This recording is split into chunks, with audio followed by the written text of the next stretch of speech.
Welcome back to the Growing Band Director Podcast. This is episode number 139. I'm here with Terry White. This is part 4 of our 6-part series happening 6 Thursdays in a row to help you get ready for your festival season.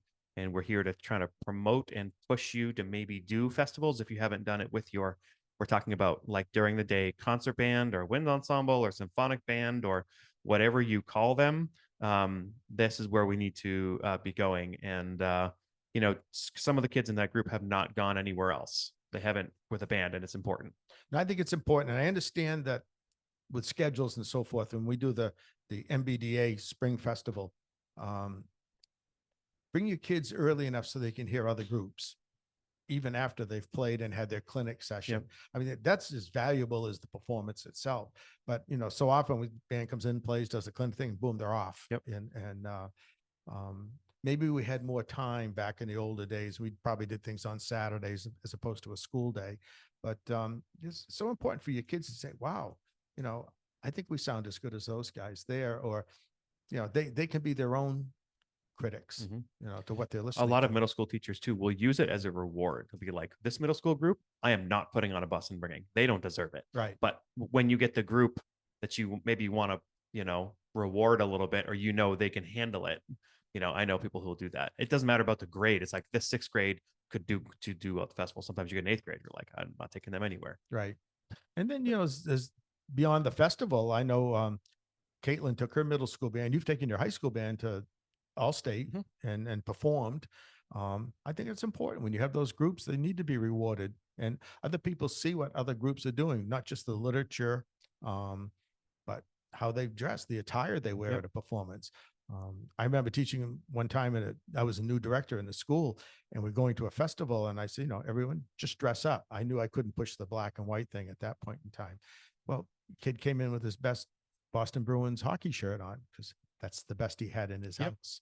Yep. But once you go to the festival and you see what other people are, their attire, okay. That was more of a teachable moment than anything I could have said to those students.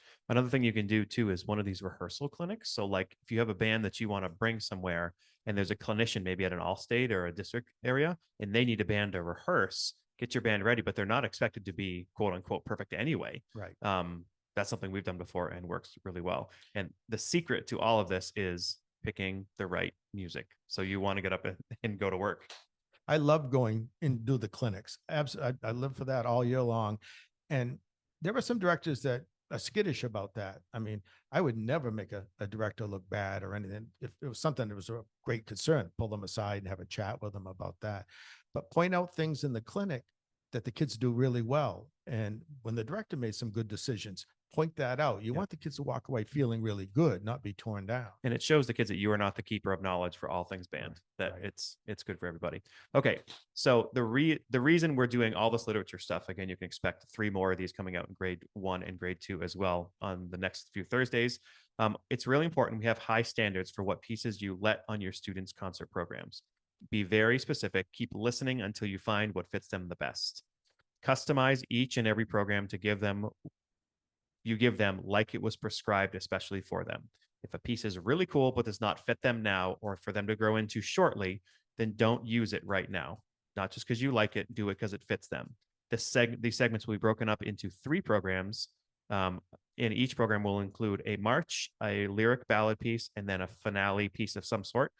But you can mix and match any of these with pieces that fit your band. If you really like a piece, put it on a list with some notes so that when it does fit your band, you can use it and you'll have it available. If you think a piece is good for your band in the next year or so, start a concert list and then plan 3 concerts from now. Start all that. All these pieces are super cool. In grades 2 and 2.5, cues are very common, but there's a wide range of difficulty within each grade level. So choose for your band, not the number. The pieces are pretty short.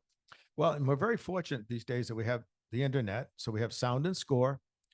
You can go on and hear bands all over the world playing these pieces, some better than others. I mean, we talked about one of the jazz episodes about the days when we used to get the little plastic floppy and, be listening to the piece and they cut out to save time just before they modulated to G flat and you buy the piece and it's like, oh my God, I'll never be able to do that. So here you have a chance to see the pieces and, Yeah, for anybody watching on YouTube, you'll be able to see. For any ones that are available, we'll use score and sound. And the cuts we're making, we're not hiding anything. We just don't want the episodes to be 900 hours long. All right, so the first piece is one of my favorite pieces for grade 2. This is Royal Oak by Gene Milford. This is a nod to Holst, a British-style march, cut time in E flat and F. It's a first and second theme combined on the final section with trio melody underneath. Good for articulation, cut time, and it's a gateway piece to older British band music. Yep. And the 16th notes are all scale wise, so they're very playable. Percussion with rolls, like you mentioned, the lyrical trio section, key change, and some syncopation. Again, one of the things Holst used to do is he would take the trio theme and put it in as the counter line in the low brass and low reeds on the final strain underneath the first theme. And this is one of the things that this piece does. So enjoy Royal Oak by Gene Milford.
Okay, so the ballad we're choosing to put with this one is one of my favorite pieces of music. This was recommended to us by Dan Austin. Thank you, Dan.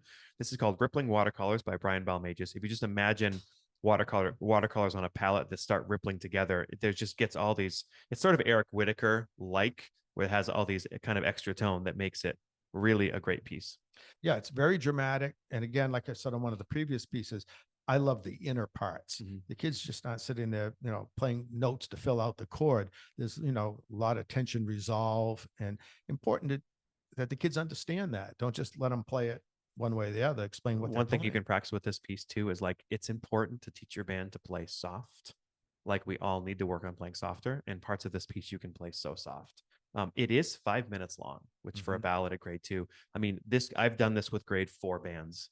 Grade 2 band, actually, they struggled because they couldn't access the emotion of it. They were trying to get the right to know. But it's one of those, like, I haven't done the score study recently, but you might have like a B flat major triad over a C major triad. Some of this polytonal stuff. Did I say that right? Yes. Yes. All right.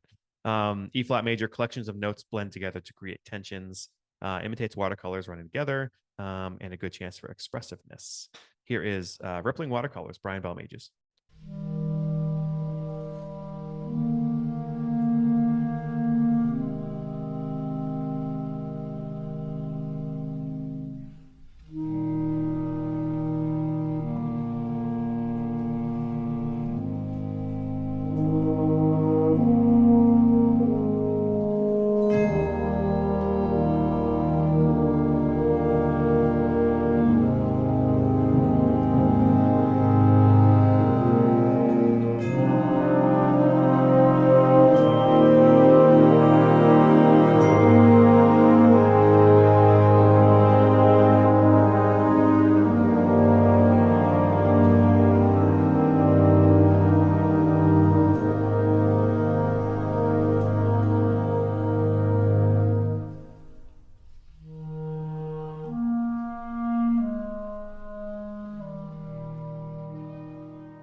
Such a powerful piece. The next piece is by Laura Estes. Again, episode number 105. I had Laura on for a full hour. We did a couple of her pieces, this being one of them. And somebody recommended this as well, so I wanted to use it. This is called Cook Straight Crossing. So this is from New Zealand. This is a Maori piece of music. It teaches some history of New Zealand ships. It has a ship's bell and ocean drum, which was added for this recording. Slow, fast. And there's a solo in the beginning that's alto or flute. Percussion writing imitates the haka of the Maori people. It's in 3/4 and in C minor. Yeah. Again, in my career, I've had no opportunity to do the music of New Zealand or anything like that. I mean, I'd be all over this. Yeah. There is another, and I said this on the episode with her, there's another New Zealand piece. Yeah. There's a famous like YouTube video called On the Wellerman. Do you know that tune? It's a like just a sea shanty from New Zealand, and it went up, I don't know, like 6 years ago, and within a week it had like a million views. I mean, it's just like huge. It's an earworm. So Paul Murtha did a flex band arrangement of it on the Wellerman. It's harder than this for like hard grade 2.5, but this is the second New Zealand piece that I know. And fun fact, have I told you this? A little personal. My great grandfather, through my stepmother, was the prime minister of New Zealand in the 1920s. Really? So my grandmother during World War II was the person to explode the embassy. When, like, if she was the last one, and she's like, I would have pressed the button too before the enemy came in. Wow. That was my grandmother. I love her. Don't be messing with her. Anyways, yeah. So here is Cook Straight Crossing by Laura Estes.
Okay, so our second set of 3 pieces is this is a great set. It's going to start with the Paul Murtha piece that was recommended to us by Rob. This is called Gold Medallion March. It's an F major to start, and it goes to B flat on the trio.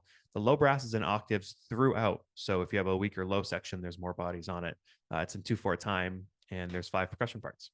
Yeah, I think several things. A straight ahead 2/4 march, being an F, that might be middle school kids' first exposure to that key, Yep. and it's fairly bright. They're not going to be used to some of the tessitura. It's not that it's high. It's just they're not used to being in The some of middle those finger. Right. You need to use it over and over again. That and a pencil. Yeah. There's some syncopation, dotted 8ths and 16ths. It's a very cool percussion feature leading to the trio and a key change, and a dogfight section takes us to the final strain.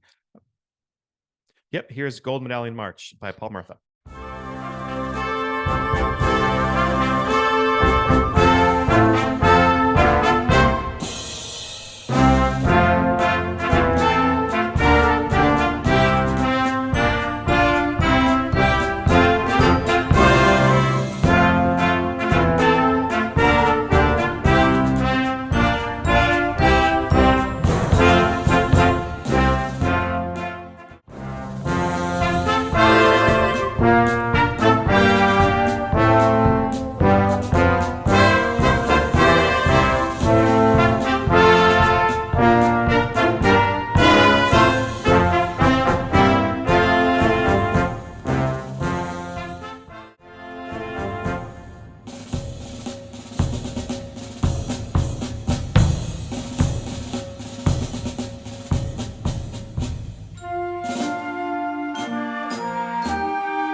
The ballad we're going to use with Gold Medallion March is called It is Loch Lomond, arranged by Gerard Hall. Rachel and Don both recommended this one. This is from what I know, actually I hadn't heard it. Maybe it's not newer, but it is a newer, at least to me, Loch Lomond. The setting of the Scottish folk melody in E flat starts with clarinet section, very expressive dynamic, and the tension notes are great. Percussion is an auxiliary part, bells and vibes. And the vibes part is like has lots of double stops and a lot of running eighth notes. So there's a kind of a place for your star mallet player there. It's about 4 minutes long. Yeah, this is one of the situations you might want to take some of your stronger players that you might put on first, put them on the second parts, because those lines are so great. The tension resolve, minimal percussion parts. And it's pretty thickly scored. There's nothing besides the beginning, right? Right. It's just the 2 clarinet feature in the beginning. So well written for band. All right, here's Gerard Hall's Loch Lomond.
So the third piece we're going to put with Gold Medallion March and Loch Lomond, again, these are all interchangeable, is a great piece by Michael Sweeney.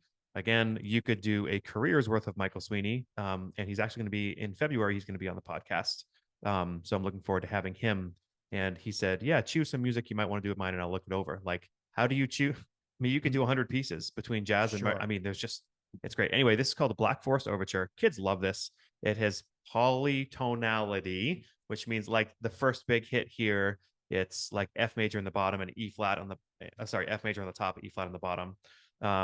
Triumphant sounding, fast, slow, fast, E flat major. So it's contemporary, and there is a DS and a coda. I made a note of that because, again, we forget. Kids in middle school have not been exposed to that. And even with professional musicians, we've all experienced the people that can't find the sign because I didn't mark it. So it's a great exercise for the kids to be able to mark my part, mark it in red or whatever. So we legit, in all of my rehearsals, when we do this piece or something like it, okay, take your pencil, you circle the DS, you circle the sign, you draw a line straight from one to the other, circle the 2 coda, circle the coda, draw a big line because your eyes are going to follow that. Make them do that. It's not an option. Well, back in the days when we hand copied, we took every shortcut possible. We'd have first, second, and third endings. That's a disaster. Double codas because we didn't want to write it all out. Now with notation programs, we print it all out. But from a publisher standpoint, you printed that third page on the part. It's going to cost a lot of bucks. So use the DS. This is also a little bit on the easier side of the grade 2 as well. So if we did this program, the March with Loch Lomond and Black Forest Overture, Loch Lomond would kind of be the focus piece probably on that. So here's Black Forest Overture, Michael Sweeney.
Okay, so the final set we're going to use, starts with St. Petersburg March by Johnny Vincent. If anybody wants a companion guide to this piece, I have one. Just reach out to me. I will give it to you. It is awesome. It's a 2/4 march in G minor and D minor. And kids love it. It's a great piece of music. And the melody at times is in the low brass and woodwinds. We often forget them. Fun piece to play. I've done Troika and several others. I think Minka's Sleigh Ride was one that I did. And kids love this stuff. Yeah. And I'll just say it, like, I know a lot of stuff happens in the world. Like, we can be pro Ukraine or pro like whatever, but you don't have to, just because I've heard some people say, well, they're not going to do anything Russian because of the current, right? Like, we're not celebrating what they're doing right now. Right. And like, you can't just throw away all this great Russian music. So I just don't make a thing out of it. Just make sure they understand it's St. Petersburg in Russia, not Florida. We go, all right. St. Petersburg March, arranged by Johnny Vincent.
The ballad that we're going to put is totally opposite of St. Petersburg March. This is called Moonlit Dreams by Joshua Hinkle. Thank you, Drew, for recommending this. This is a grade 2.5. It's about 3.5 minutes long, 6 percussion parts, very cinematic sounding and quite lovely.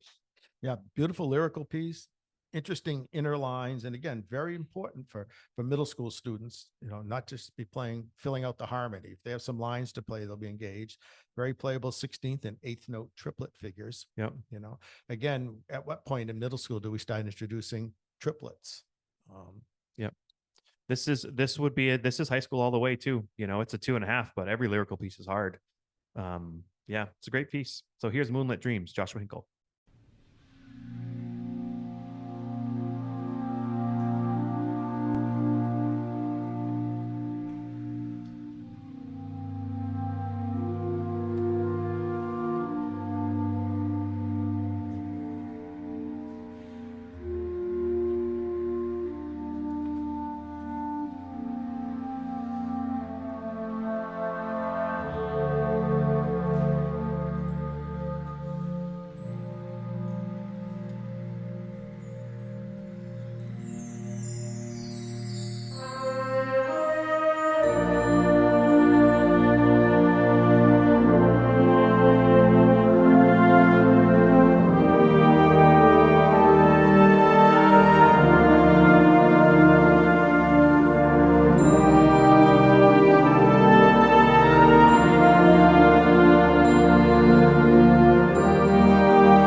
Okay, so the final piece we're gonna pair here with St. Petersburg March, Moonlit Dreams.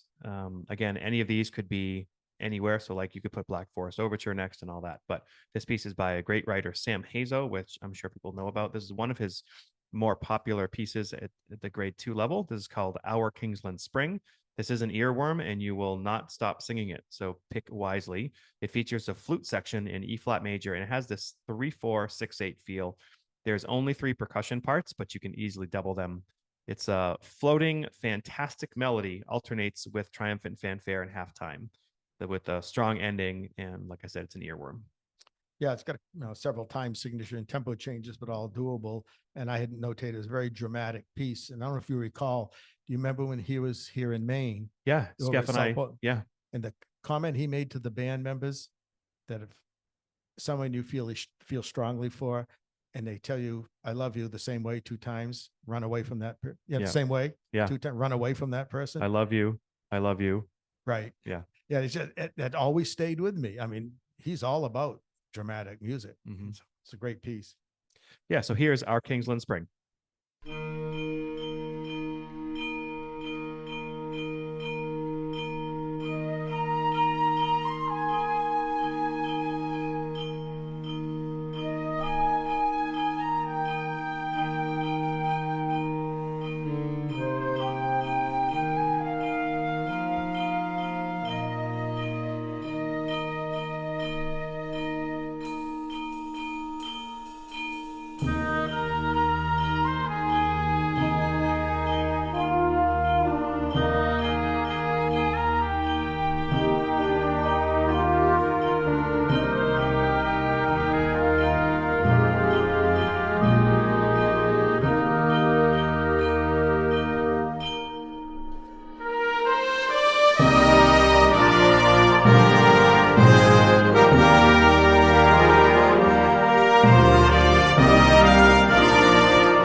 We sincerely appreciate you taking your valuable time and listening to the Growing Band Director podcast. Your students are very lucky to have a band director like you.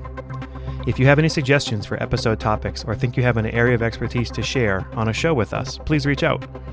If you enjoyed this episode, don't forget to subscribe. And if you want to help spread the word, please give us a 5-star review and tell your band director friends to subscribe as well. We're available on Apple Podcasts, Spotify, our YouTube channel, and wherever you listen to podcasts. Thanks for listening to The Growing Band Director. See you next week.